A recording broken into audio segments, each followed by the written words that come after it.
حویلی کو آج دلہن کی طرح سجایا گیا تھا۔ جگمگاتی روشنیاں رات کے وقت حویلی کی خوبصورتی میں مزید اضافہ کر رہی تھیں۔ آتے جاتے لوگ اس خوبصورت حویلی کو رشک بھری نظروں سے دیکھتے اور ان میں قیام پذیر لوگوں کی قسمت پر حیران ہوتے۔ حیران کیوں ہوتے؟ تو اس کی وجہ یہ تھی کہ اس حویلی میں کچھ سالوں پہلے آگ لگ گئی تھی اور آگ اپنے ساتھ سب کچھ جلا کر بھسم کر گئی تھی، لیکن کچھ لوگوں نے اس حویلی کو دوبارہ سیم پہلے جیسا بنوایا اور آج یہ ہر ایک کی آنکھ کا منظر بنی ہوئی تھی۔ حویلی کے تمام لوگ خوش تھے سوائے ایک وجود کے، اور وہ کوئی اور نہیں بلکہ وہ تھی جس کی آج مہندی تھی اور کل نکاح تھا۔ اپنے ہاتھوں پہ لگی خوبصورت مہندی کو دیکھتے وہ خیالوں میں غرق تھی۔ ابھی ایک ہفتہ پہلے ہی تو وہ 20 سال کی ہوئی تھی۔ کیا وہ سب پہ بوجھ بن گئی تھی کہ جلد از جلد اسے بیاہنا چاہتے تھے؟ نہیں، شاید کوئی اور وجہ تھی جس سے شاید وہ بھی لا علم تھی۔ جس انسان سے اس کا نکاح ہو رہا تھا وہ کوئی اور نہیں بلکہ دوسرے گاؤں کا سردار تھا، جس کی عمر 45 سال تھی۔ روب اور دبدبہ ایسا کہ اس کے گاؤں کے لوگ اس سے کچھ زیادہ ہی خوفزدہ رہتے تھے۔ اس کی بدقسمتی یہ تھی کہ سردار کی نظر اس پہ پڑ چکی تھی، پہلی نظر کی محبت کہہ لو یا کچھ اور، لیکن اسے وہ پسند آ گئی تھی اور اگلے ہی روز اس کا رشتہ آ گیا۔ ایسا اس معصوم کو لگتا تھا۔ ماہرہ کو تو جب اس بات کا پتہ چلا تو وہ تو ہکا بکا ہی رہ گئی۔ اس سے اس کی مرضی نہیں پوچھی گئی تھی، بلکہ اسے بتایا گیا تھا کہ تیار رہنا، اگلے ہفتے تمہارا نکاح ہے۔ اس بیچاری کی رائے کی نہ پہلے اہمیت تھی اور نہ اب، اس لیے وہ خاموش تھی اور خاموشی سے اپنے ہاتھوں کی لکیروں کو دیکھ رہی تھی۔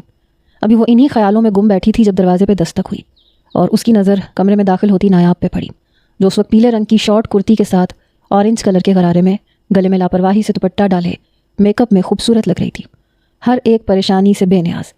اگر اسے فکر تھی تو صرف اپنی، باقی سب چاہے جائیں بھاڑ میں۔ اسے دیکھ کے ایسا لگ رہا تھا جیسے مہندی ماہرہ کی نہیں نایاب کی ہو۔ وہ تو اس وقت سادہ سے پیلے رنگ کے شلوار قمیض میں ملبوس تھی۔ سوٹ نیا تھا لیکن سادہ تھا، وہ بھی نہ جانے کیسے اسے بنا دیا۔ امی تمہیں بلا رہی ہیں کچن میں، کچھ برتن پڑے ہیں وہ دھو کے کچن صاف کر دو، نایاب نے اپنا دوپٹہ اتار کے صوفے پہ پھینکتے ہوئے کہا۔ ماہرہ نے اس کی بات سنتے گہرا سانس لیا اور اپنی جگہ سے اٹھ کے باہر کی جانب قدم بڑھا دیے۔ آج کے دن بھی اسے کام کرنا تھا۔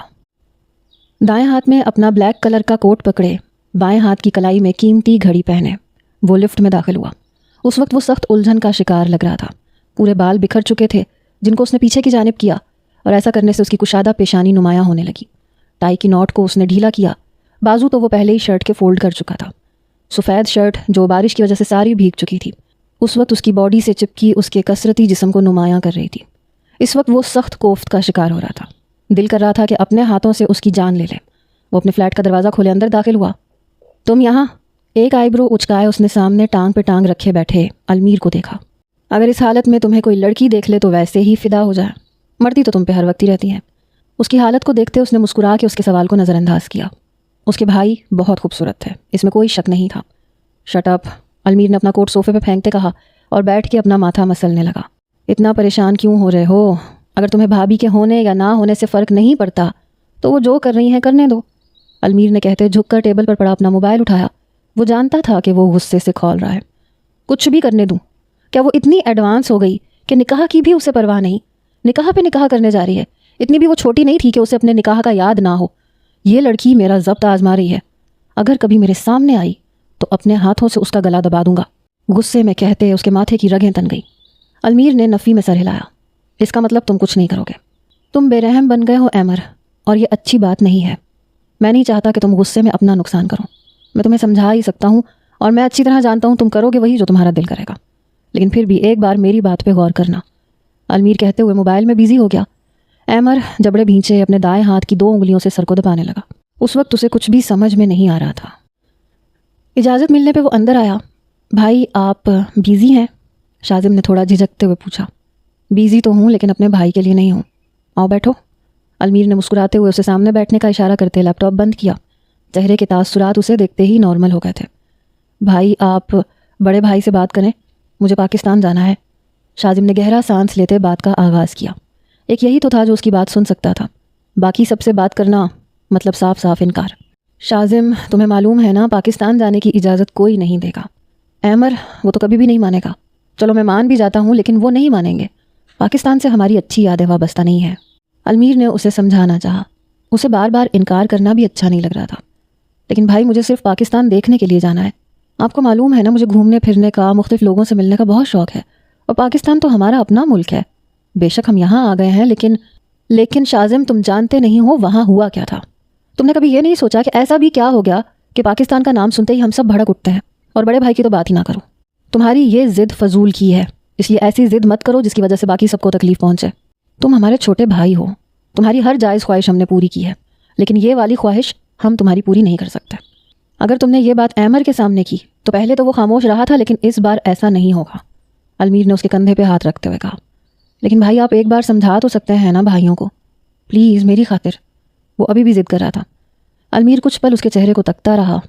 کالی گہری آنکھیں، ماتھے پہ بکھرے بے ترتیب ڈارک براؤن بال، ہلکی بڑھی داڑھی جو اس پہ کافی سوٹ کرتی تھی، اور چہرے پہ ہمیشہ رہنے والی مسکراہٹ۔ وہ ہر فکر سے آزاد اپنی زندگی کو بھرپور طریقے سے گزار رہا تھا۔ اسے معلوم تھا کہ اس کے بھائی کبھی بھی اس پہ آنچ نہیں آنے دیں گے۔ شاید یہی وجہ تھی کہ وہ ضدی ہو گیا تھا۔ ٹھیک ہے، تمہاری خاطر میں اتنا تو کر ہی سکتا ہوں، تم بات کرو، باقی میں ان کو راضی کرنے کی کوشش کروں گا۔ المیر نے ہولے سے مسکراتے ہوئے کہا، تھینک یو سو مچ بھائی۔ وہ یہ کہتے ہی اس کے گلے جا لگا۔ وہ تو بس اپنے بھائیوں کو خوش دیکھنا چاہتا تھا، لیکن یہ جانتا تھا کہ یہ کام اتنا آسان نہیں ہے۔ رات کے کھانے کی ٹیبل پر وہ تینوں کھانا کھا رہے تھے۔ خاموشی اس قدر تھی کہ سوئی گرنے کی بھی آواز آتی۔ شاذم نے المیر کی طرف دیکھا، جس نے اسے آنکھوں کے اشارے سے بات کرنے کا کہا۔ شاذم نے خود میں ہمت باندھتے بات کا آغاز کیا۔ سامنے بیٹھا انسان واحد وہ شخص تھا جس سے وہ حد سے زیادہ ڈرتا تھا۔ اس نے اپنے خوبرو بھائی کی طرف دیکھا، جس کا دھیان اس وقت کھانے کی طرف تھا۔ ڈارک بلو کلر کی شرٹ اور ساتھ ہی بلو جاگنگ ٹراؤزرز میں وہ سنجیدہ سا اس وقت خاموش تھا۔ ایمر یزدانی کے بال بھورے رنگ کے تھے، اور بھورے رنگ کی ہی آنکھیں، بھوری ہلکی داڑھی جو اسے دلکش بناتی تھی، اور چہرے پہ ہمیشہ رہنے والی سنجیدگی۔ وہ اس قدر سنجیدہ تھا کہ سوائے ایک انسان کے، اس کے اپنے بھائی بھی اس سے صرف کام کی بات کرتے تھے۔ اس کی نیچر سے اس کے بھائی بخوبی واقف تھے۔ جس کام سے اسے نفرت تھی، اسے کرنا اس کے بھائیوں کے لیے بھی گناہ تھا۔ اس کا روب و دبدبہ ہی ایسا تھا، اگر کوئی غور سے اس کی آنکھوں میں جھانکتا تو زیادہ دیر دیکھ نہ پاتا۔ نہ جانے کیوں اس کی آنکھیں اتنی بے رحم اور شفاق کیوں تھیں۔ بھائیوں میں سب سے لمبا قد اسی کا تھا، باقی سب کا لگ بھگ ایک جیسا تھا۔ وقت کا وہ بہت پابند تھا، ہر چیز اسے وقت پہ چاہیے، اور جو چیز اسے وقت پر نہیں ملتی وہ اس انسان کو جاب سے فارغ کر دیتا تھا جس کے ذمہ وہ کام ہوتا تھا۔ شاذم کے ہاتھ کی ہتھیلیاں پسینے سے بھیگنے لگیں۔ ہمت جمع تو کر رہا تھا لیکن ہو نہیں رہی تھی، اور المیر اس کی حالت سے محظوظ ہوتے ہوئے کھانا کھا رہا تھا۔ بھائی، بالآخر شاذم نے بات کا آغاز کیا۔ ایمر نے سر اٹھا کر سنجیدگی سے اس کی طرف دیکھا۔ مجھے آپ سے بات کرنی تھی۔ کرو، سن رہا ہوں۔ اب اس کی ساری توجہ کا مرکز شاذم تھا، اور وہ بیچارہ بہت کنفیوز ہو گیا۔